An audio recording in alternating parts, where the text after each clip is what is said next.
आणि यानंतर बघूयात इतर काही महत्त्वाच्या बातम्या। शरद पवार यांच्या राष्ट्रवादीचे आमदार रोहित पवार गेल्या काही दिवसांपासून अजित पवार यांच्या विमान अपघाताविषयी सातत्याने संशय आणि शंका व्यक्त करतायत। याआधी देखील त्यांनी पत्रकार परिषद घेतली आणि अनेक पुरावे देखील सादर करण्याचा त्यांनी प्रयत्न केला होता। त्यांनी दिलेली प्रेझेंटेशन देखील आपण पाहिली आहे। तर मुंबईमधील मरीन ड्राईव्ह आणि बारामती पोलीस ठाण्यामध्ये गुन्हा देखील दाखल करण्याची मागणी त्यांनी केली आहे। दरम्यान इतक्यावरच न थांबता रोहित पवारांनी आज मुंबईमध्ये दोन महत्त्वाच्या भेटीगाठी घेतल्यात।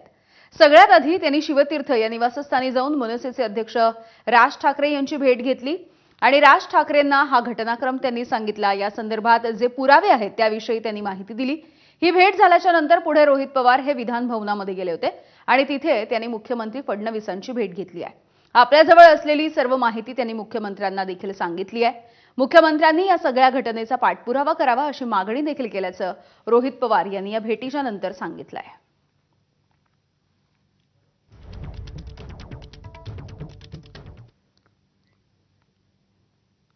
राज ठाकरे यांच्या निवासस्थानी जाऊन त्यांची भेट घेऊन अजित पवार यांच्या अपघाताच्या चौकशीसाठी पाठिंबा देण्याची मागणी यावेळेला रोहित पवारांनी केली। अजित पवार यांचा अपघात हा धोक्यानं झाला की धोक्यानं असा सवाल करत राज ठाकरेंनी देखील या अपघाताविषयी शंका उपस्थित केली आहे। तसंच एफआयआर का नोंदवला जात नाहीये असा प्रश्न विचारत काहीतरी काळबेरं असल्याचा संशय राज ठाकरे यांनी देखील व्यक्त केला।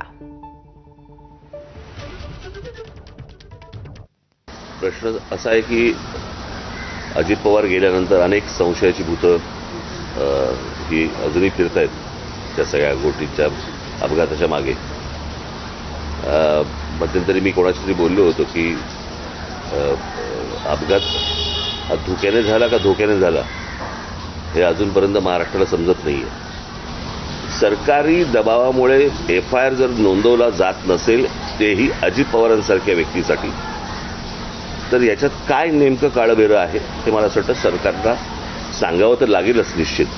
तर त्याच्यामुळेच काय होतंय की त्या असल्या सर्व गोष्टींमुळे संशयाची भूतं नाचवली जात आहेत किंवा नाचत आहेत। 3 ठिकाणी प्रयत्न केला आणि 3ही ठिकाणी जर समजा नकार दिला जात असेल तर मला असं वाटतं की त्या काय शासकीय ती जी काही यंत्रणा आहे त्या यंत्रणेवरती दबाव आहे। आज सुनेत्राबाई तिकडे बसलेले आहेत, उपमुख्यमंत्री म्हणून बसलेले आहेत। मला असं वाटतं त्यांनी पण या गोष्टींचा विचार केला पाहिजे कारण त्यांचेच ते पती होते आणि त्यांच्याच पतीच्या अपघाताबद्दलचा हा एफआयआर आहे आणि सरकारकडनं असा दबाव येतोय की तुम्ही एफआयआर घेऊ नका।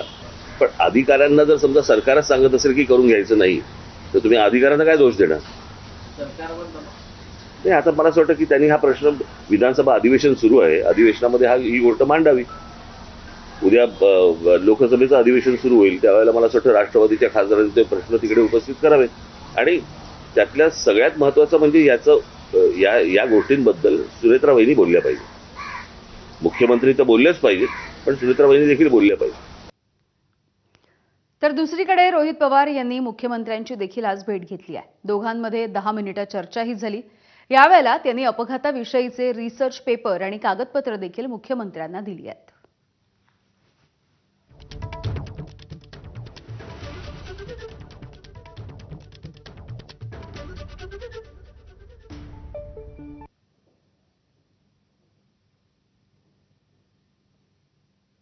होम मिनिस्टर साहेब असतील, प्रधानमंत्री साहेब असतील आणि जे योग्य असे जे कोणी तिथं असणारे मंत्री नेते आहेत त्यांच्याशी थोडासा पाठपुरावा करून याच्यामध्ये पारदर्शकता या इन्क्वायरीमध्ये यावी यासाठी प्रयत्न करावे आणि त्यासाठी त्यांनी सकारात्मक भूमिका त्या ठिकाणी व्यक्त केली।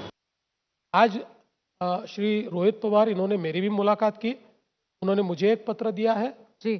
उनका जो पत्र है उसमें जो शंकाएं उन्होंने व्यक्त की है उस पत्र को मैं मेरा पत्र जोड़कर डीजीसीए को भेजने वाला हूं और उनको कहने वाला हूं इन सब मुद्दों की भी जांच की जाए।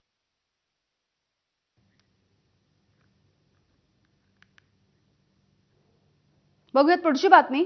वाशीमधील कृषी उत्पन्न बाजार समितीमध्ये राज्यभरातून तसंच देशभर